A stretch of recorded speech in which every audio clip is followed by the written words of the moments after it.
John, very good to see you. We are getting back to basics today with RMD 101, the rules that catch retirees off guard. Required minimum distributions aren't just about taking money out, they come with specific IRS rules that affect how, when, and where those dollars can be used. Understanding these basics can help you avoid penalties, manage taxes, and even support your favorite charity. So, number one, each account is separate. The IRS requires you to calculate the RMD from each of your pre-tax retirement accounts individually.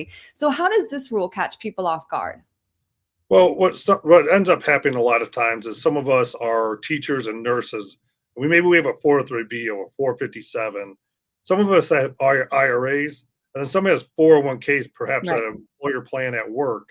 And really, what it says is that if you have to take an RMD out, you must take it out of the category of account that you have individually. So if you have a 401k, your RMD has to come out of that 401k. You can't go take more out of your IRA. Mhm. All right. Number two, you cannot use your RMDs to directly contribute to a Roth IRA. Why is that? Yeah, and I think the key word there is directly. So really what it comes down to is you have to have earned income, and that means you're picked up a job at Lowe's after you retired, or maybe at Home Depot, whatever it is, and you've earned income. Now you can contribute to a Roth IRA. If that is not the case, then you actually are not allowed to contribute to a Roth IRA. So that happens to a lot of retirees. They get out of retirement, this money comes in and say, "Hey, John, I don't need it. Can I contribute to my Roth IRA?" And the answer is no, you cannot. But there are ways to work around that. On the other hand, using an RMD for other expenses is okay. Once the RMD is taken, the cash is yours to use however you wish. Does that include reinvesting it in a taxable account? The financial advisor in me says absolutely, that's what you Yeah. should do. But I also have clients that say, "Hey, you know what, John, I don't want to really do the Roth thing. I don't want to pay the taxes. What if I were to take those funds and put it into a life insurance policy for my children? I really don't need the money. I want to create a legacy for my family." That is a really good option for a lot of people. But then the also sidebar is if you want to go on vacation and do some things you always wanted to do, those required minimum distributions can create that as well. hmm And then number four, this one's my favorite. You can use RMDs for charitable donations. How does this work? Sure. And this is comes from my clients that are more charitable inclined. Um, a good way to donate to your church is a qualified charitable distribution. And really, what you're doing there is you're donating your required minimum distribution directly to the charity to avoid some taxes.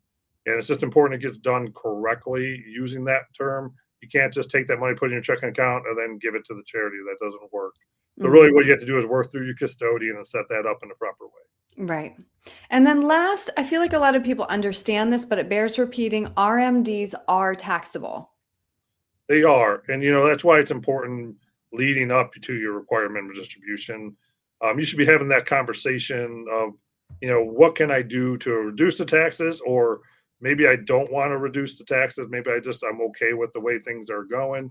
But really, what you want to do is visit and understand what some of the dynamics on that is, how it will affect your Medicare and whatnot. But also, there is the ability to convert your accounts to a Roth IRA, which is what I was talking about before. There are ways to work around um, creating that money so that way you can adjust how you'll be taxed on that money down the road. Really, what it requires is paying the tax on an IRA and making that so that way it converts to a Roth IRA. So basically, you're buying the government out of your retirement account. Right, because Roth And accounts have no RMDs. correct. Yeah. And so what we'll do is basically we'll look at that. Some people like that. Some people prefer not to pay the tax at that point. And really, it's an individual decision on it. We just kind of lay that out for everybody. Yeah, paying taxes is never fun, but at least it's worth crunching the numbers to see if it makes sense for you. So, John, if somebody would like to talk to you to get a strategy in place to make sure that these RMDs don't throw them into a higher tax bracket in retirement, what's the best way to reach you? Yes, 440-471-4300 is a good way to give us hold of us. We also have a website, Clark Wealth Advisor, where you can shoot us an email. I know a lot of people have found that a good way to do so. So go ahead and give us a call, and really we'll just kind of walk through some of the choices. And then really the main thing is make sure you get those out, because if you don't get your required minimum distribution out, you could be subject to a 25% tax penalty. Right. Yeah, that's one you don't want to miss. John, thank you so much for your time today. I appreciate it. Sure, take care.